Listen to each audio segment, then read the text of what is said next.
Yep. Yeah. Yep. Hi. Welcome back to ArcheTAP. It's been a few weeks. Super glad to be here. It was so nice to like sit down to write this class today and be like, oh yeah, I really love this. When I feel like myself, I'm like a person who loves to do these things. And so thank you for your patience. ArcheTAP, every week we talk about a different archetype, we tap on it, and then we do a little meditation. I like to read this definition of an archetype as defined by Richard Rudd. Archetypes are compressed ideas containing many dimensions of meaning and imagery and feeling. They resonate on a really deep universal level, no matter your genetics, your upbringing.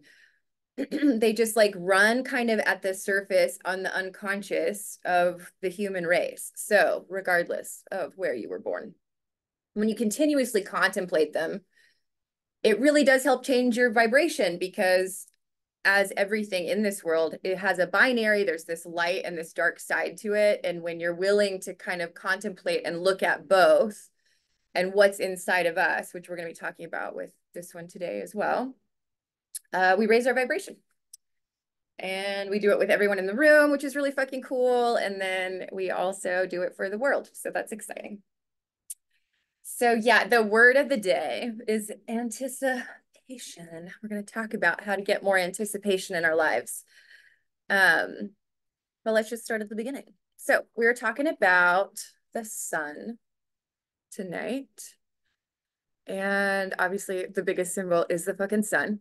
Um, and that is definitely like, we got big daddy cosmic yang energy. Like that's what that is. This red flag that this very cute little boy is holding here with this like circle or kid, I don't know, this child. Um, with his arms open is riding this white horse that being open to life. I mean, literally when you think of like standing in a field with the sun shining on you, I mean, that's probably what it feels like. Accurate. There's this stone wall behind him, and that's going to be like our old patterns, our old belief. We've gotten through them. They're the limitations that we used to have, but we have broken free, which is why we are so happy sitting on that horse. So some of the ancient symbols there. The dark side of this card is that there can be a pressure to always feel like you have to be on and up, and the sun, you know, it's the sun, it's like we got to be doing the things or whatever.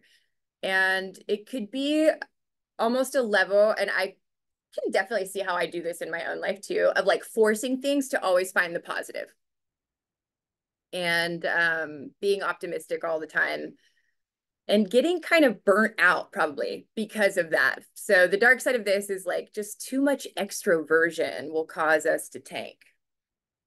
The lighter side is that the sun is very playful and optimistic and all will be well type of attitude. Like everything is always working out for us type of attitude.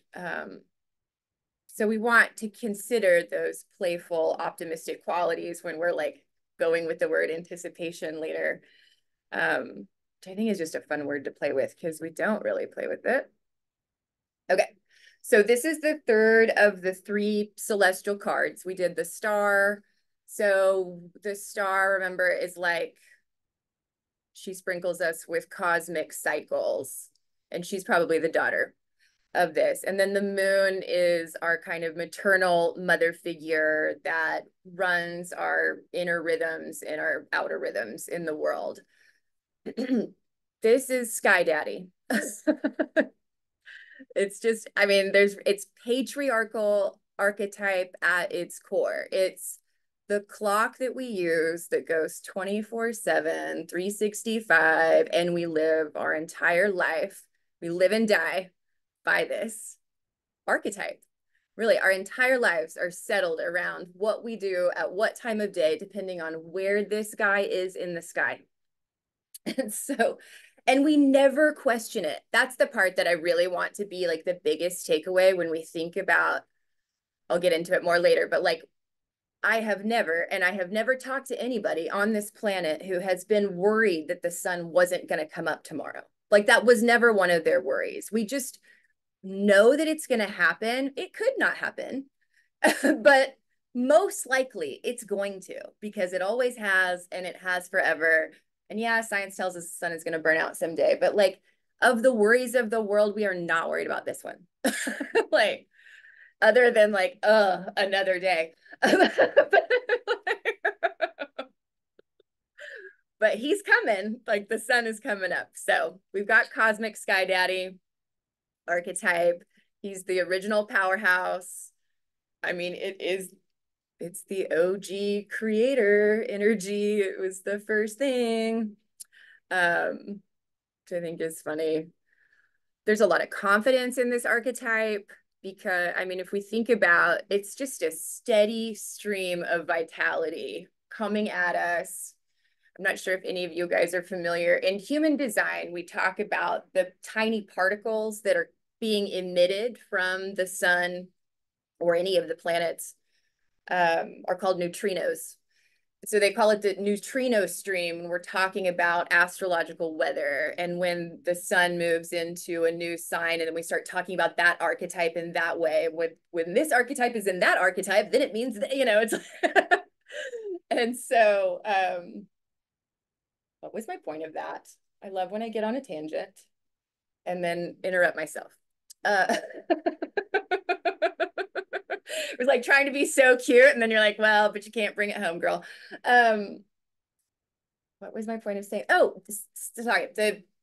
The sun produces, it hits us with about 70% of the neutrino stream that we are dealing with every day, which is why we do talk about the sun more than any other planet when we talk about astrology in that way, if that makes sense. So 70% of the energy, take that with as many grains of salt as you would like to.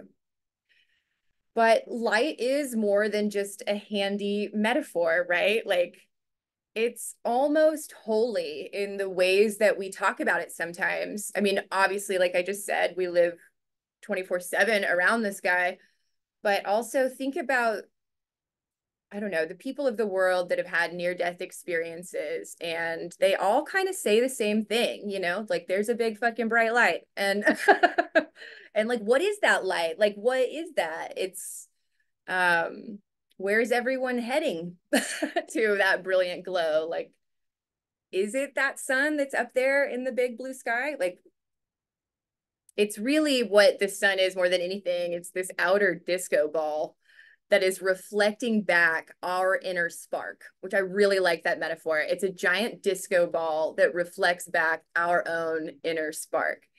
Because not only do we know that people have these near-death experiences, things like that, that light is the thing, we also know science is now telling us that the meridian system, which we now call the PVS system, which is primo-vascular system, is bioluminescent. So we really are light beings. We glitter. We just sucks, but we can't see it. So we are our own tiny little suns that are made of the exact same particles that the sun is made of. And so I just think that, oh gosh, I wonder how long this person's been in the waiting room while I chatted.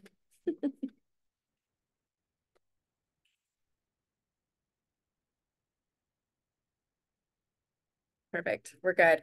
Hey, Sonia, I'm sorry if you were hanging out there for a few minutes and I didn't see you. I got on a roll. So I'm going to mute you and we'll jump in. We're just kind of beginning, so.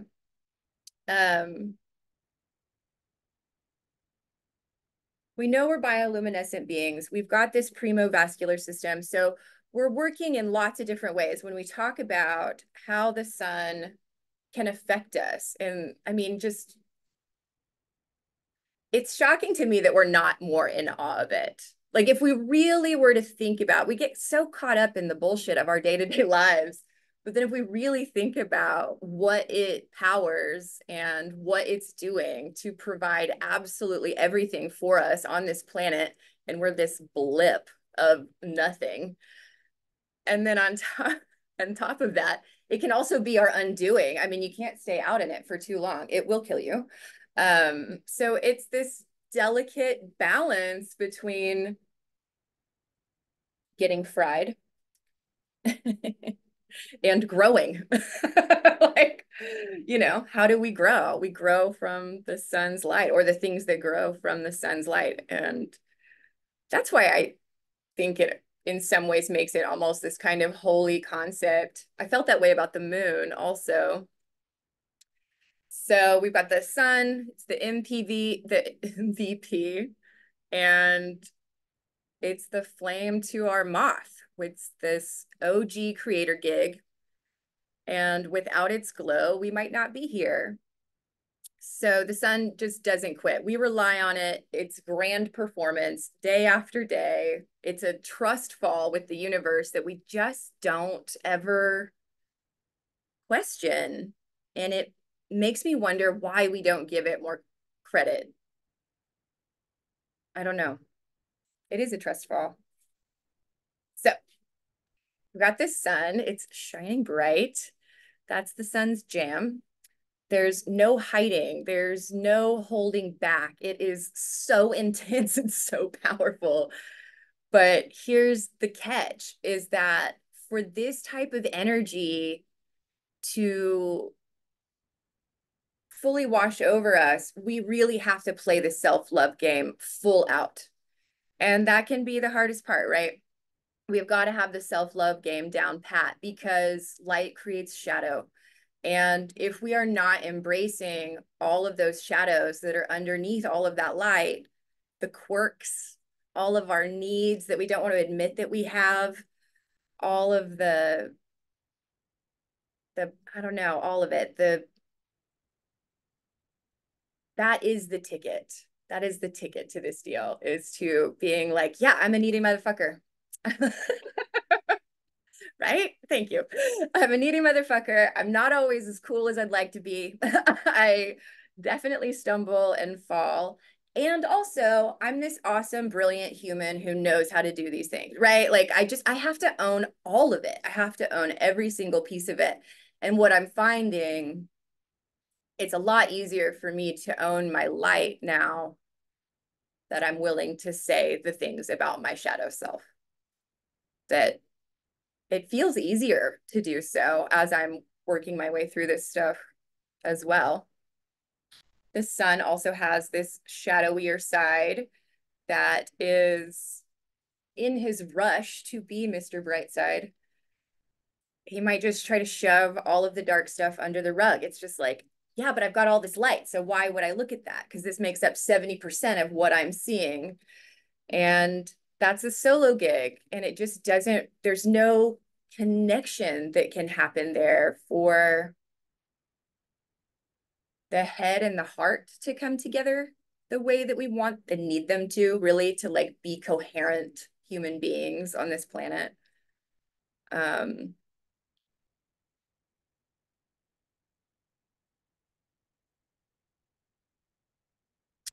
Okay.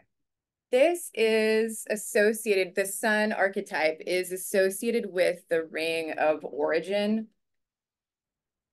which when I muscle tested for that a few weeks ago, it's like, oh, it makes sense. It's like, again, and first there was light.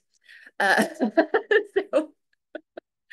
this is cool though. It's the master switch in our genetic code.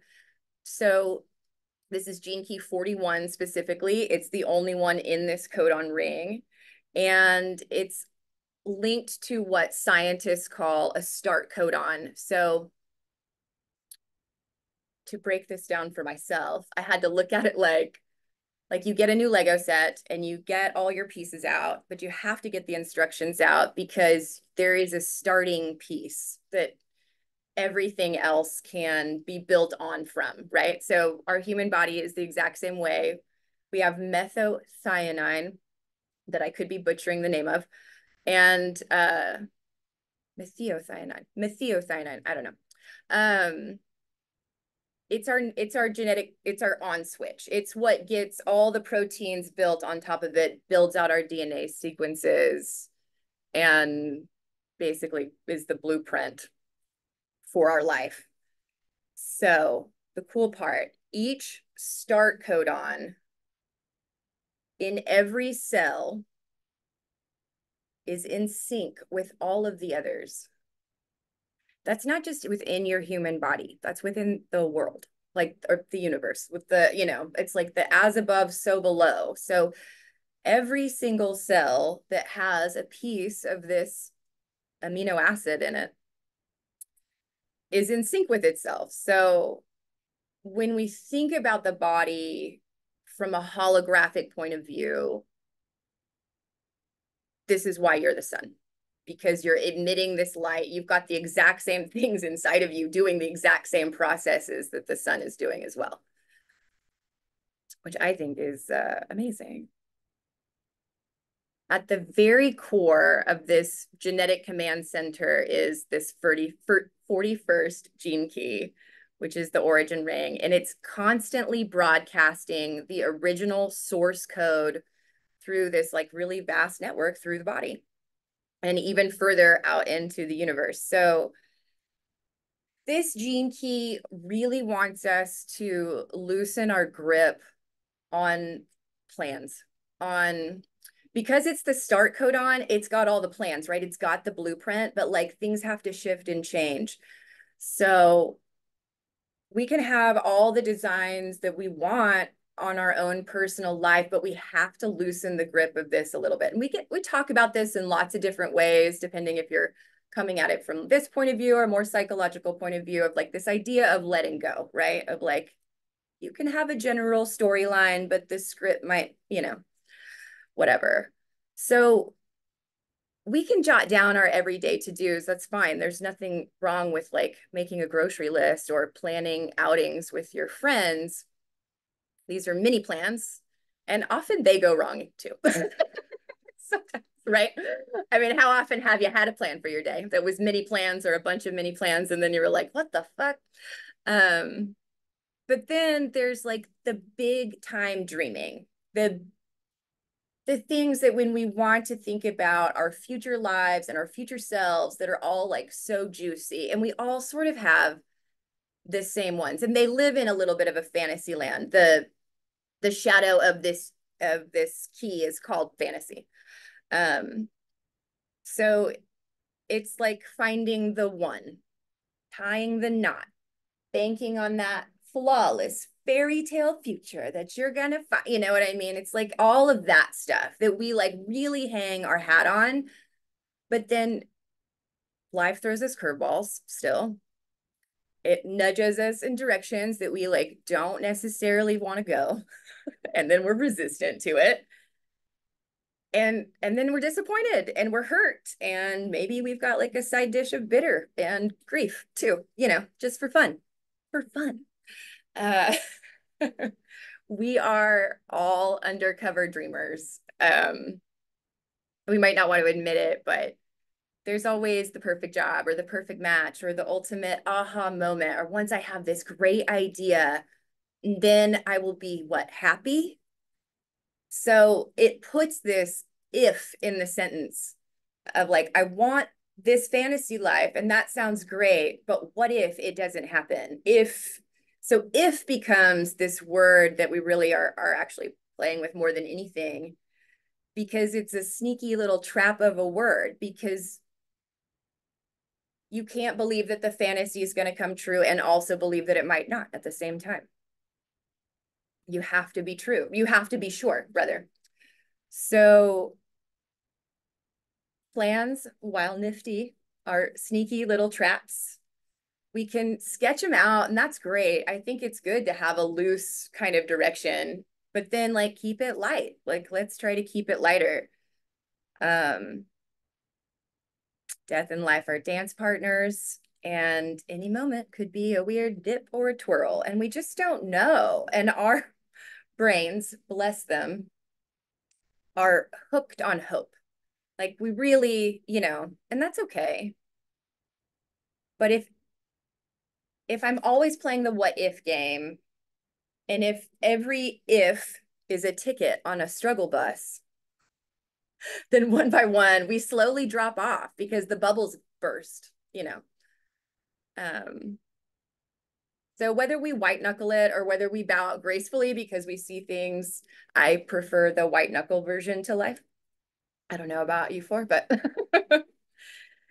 in the end, we are all going to go out the way we came with no baggage. So all of these fantasies don't matter anyway. And they're great to, so is hope the same as setting an intention?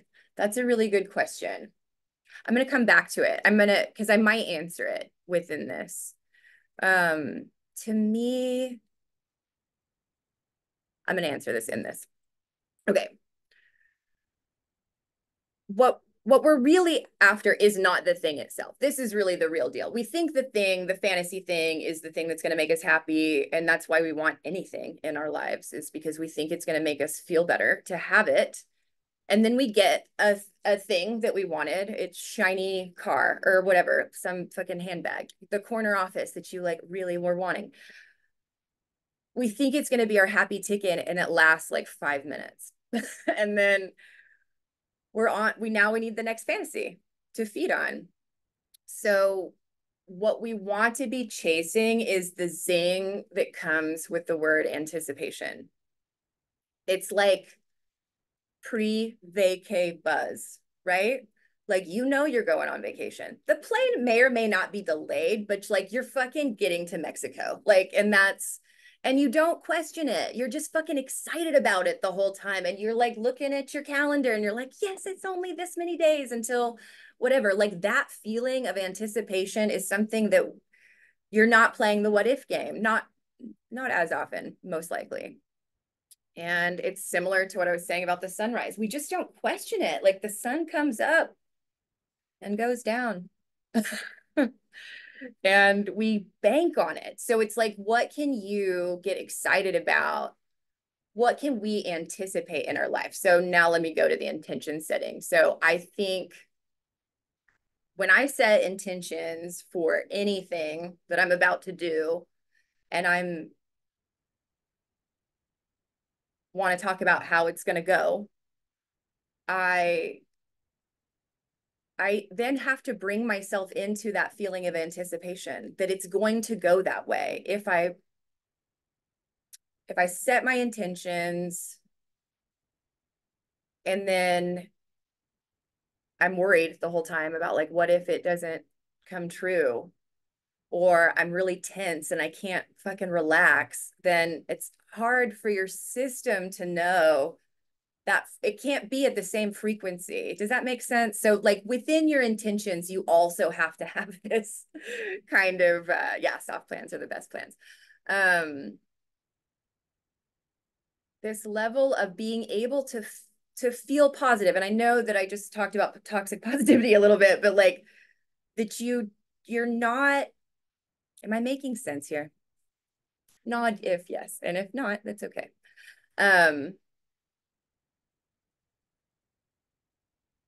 I want to be able to explain this because I think it's really, I also wonder if some intentions are more close to self than to others. I think hope and positivity are sisters also, for sure. There's still, I think, yeah. And some of our intentions are about our inner life and some are about the outer world, for sure. But you have to recognize that any of the ones that you have for yourself, for your inner world, are also for the outer world, because there is no difference between the two. But it's really hard to remember that. It's just so hard to remember. So yeah, when we set intentions, whatever you call them, you can also call it a prayer of like a wish, of something that you want to come true. And it could be about the very next step of your day, or it could be a grander thing about the world in general and your hopeful outcome for it. But if you're sitting around worried about it, then you're not a match for it, because you can't feel good and bad at the same time. It's just hard to. Nigh on impossible. In an instant, you can switch back and forth between the two, though. And I think that that's the real deal too. And I'm trying to remind myself of this all the time is like, I'm constantly in and out of the vortex. I'm constantly in it and then I'm out of it. And then I think a shitty thought and then I'm out of it. And then I'm like, oh, I'll think a better thought. And then I get back into it. And then I stub my fucking toe and then I'm out of it. And it's just like, whatever. It's like, it takes a lot of work at first. Right. I love that about us too. Okay, let's do some tapping on this and then we'll get into the meditation part. So we've set us up a little bit. So Sonia, you're new here. You're just going to mimic what I do. Repeat after me. You can stay laying down. Yep, you're good. Okay. Start tapping on the side of the hand. Take a big, deep letting go breath.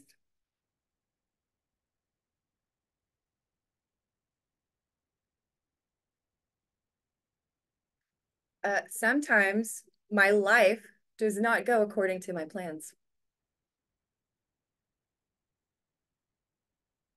My plans get twisted and turned more than a pretzel in a yoga class.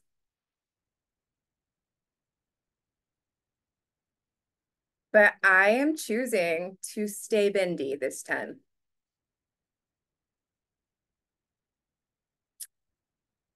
Sometimes the drama in my life could give soap operas a run for their money. I am choosing to deeply and completely accept my inner drama queen and to embrace my life with a smile.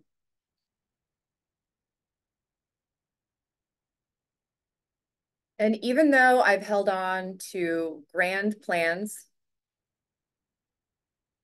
and felt let down by life, I deeply and completely accept myself. Okay. Top of the head. There is a lot of pressure to have it all figured out.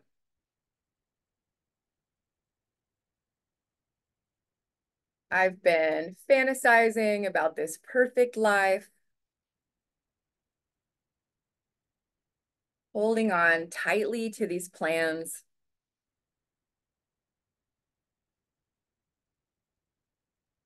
And then really feeling the sting when they don't align with my reality.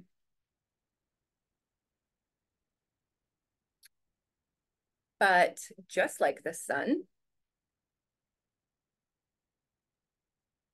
I am full of life force energy.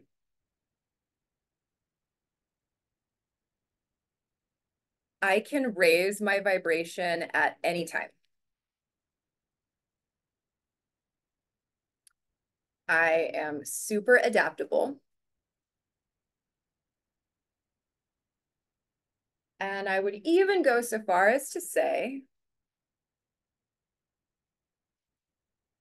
I like learning through trial and error.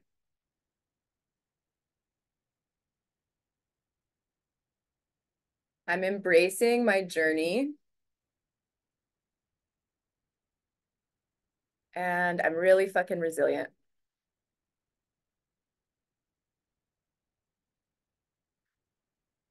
The sun's light is this metaphor for awakening. It's a sacred sign that guides me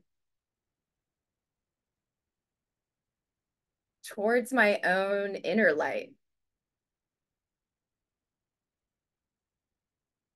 And I accept that change is constant, just the way that the sun rises and falls.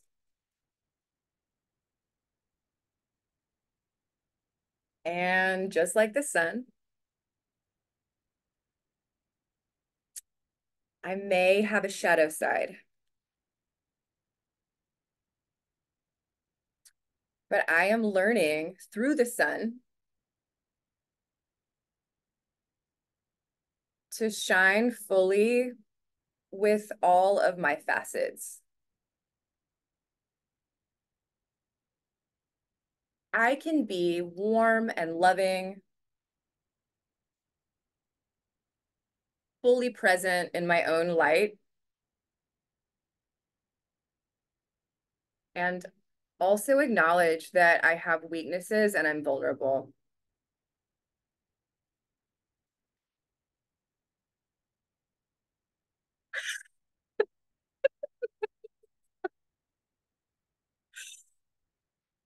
The sun is about complete self-acceptance. So I am going to integrate every part of me.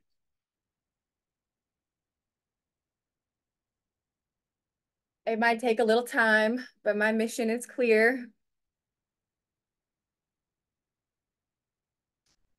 And now I choose to anticipate life's joys instead of endless what ifs. I release any need for certainty. I trust in life's rhythms.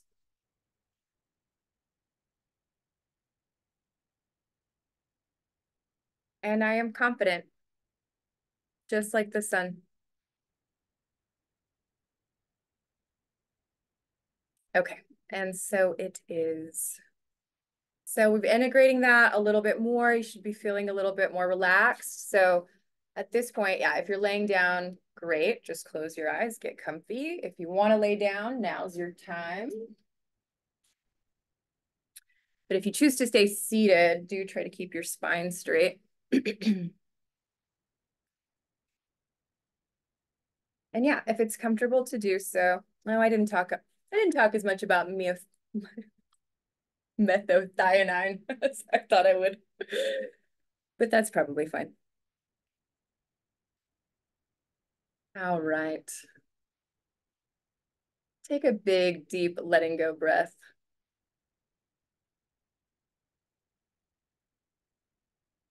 Allow your body to start to relax.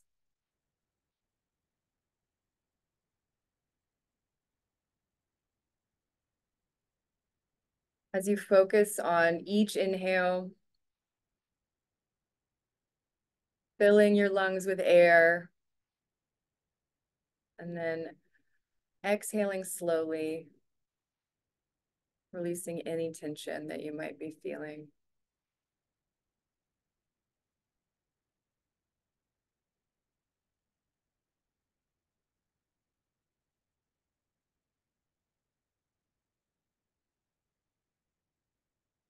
Every breath, you're a little bit more relaxed. Every breath is a little bit deeper.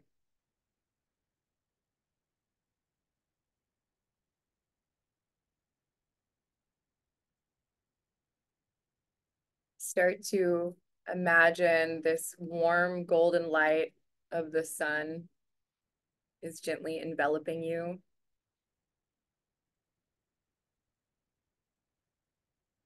It's radiant energy touching your skin like the first soft morning glow light.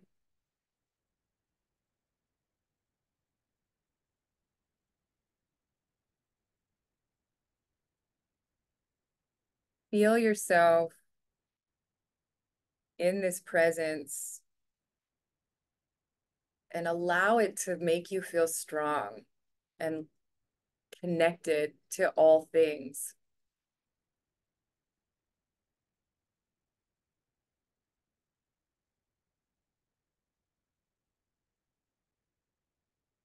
In your mind's eye, see yourself standing in this vast open field. The sky above you is this really brilliant blue. The sun is hanging high. It's this dazzling sphere of pure energy.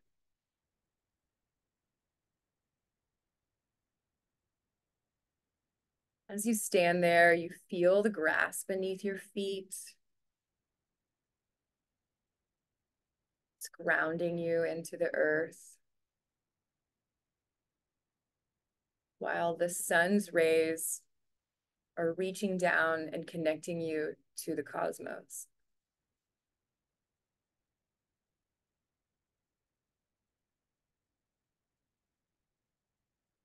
Just let yourself feel good in this sunlight,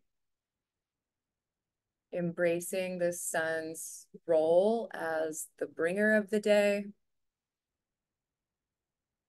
this consistent force that rises each morning without fail.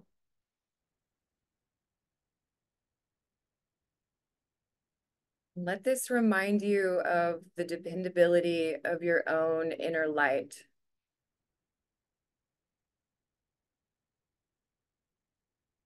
Let this remind you of the dependability of your own inner light. The constant part of you that no matter what happens, rises each day.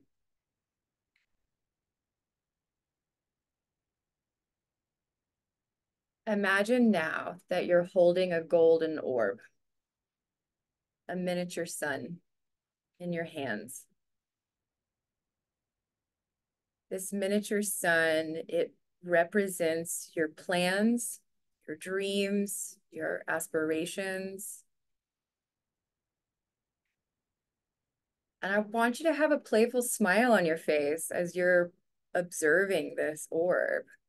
There's this sense of humor here because we are acknowledging that life's plans have their own twists and turns, just like solar flares. So with the playfulness of a child, I want you to release that orb up into the sky, however you want to. Throw it, toss it. Watch it become a part of the sun. As it merges with the sun's light, feel a sense of release from the pressure of perfect plans and the exhausting weight of expectations. Smile at the thought of that release. You have the power to shine bright, to illuminate, and to warm those around you simply by being who you are.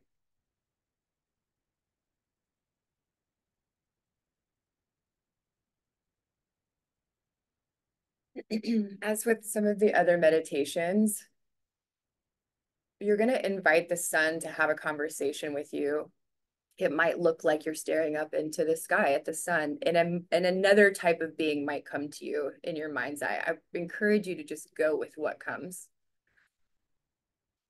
This archetype of the sun is meeting you in this field, and now you have a chance to ask it some questions, ask him some questions. The first one being, how can I cultivate more anticipation in my life?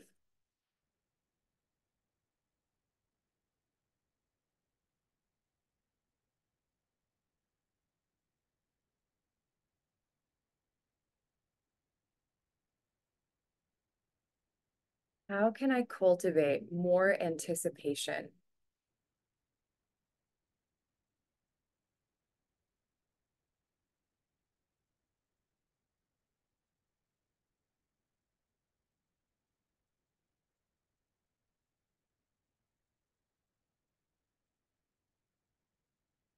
What is my relationship with my inner child like?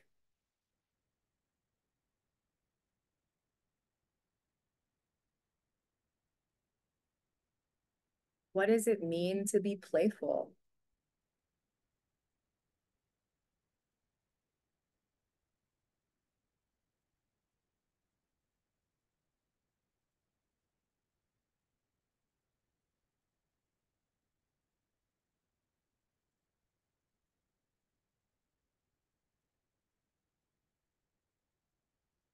Last question, probably the biggest. Help me remember a time when I felt the most optimistic and positive. And then what stops me from being that way?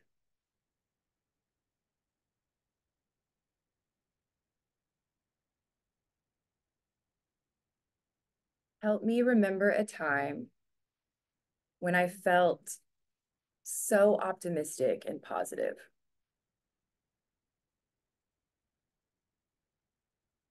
And then what stops me from being this way more often?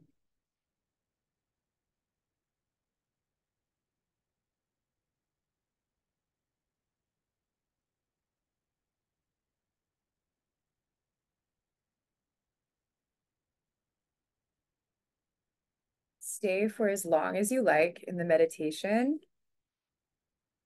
Remember to thank the sun before you send him back into the sky. And if you're ever worried about remembering the answers, you can write them down on a piece of paper in your mind's eye and then stick them in your left front pocket. That's the receiving side. I will see you guys next week.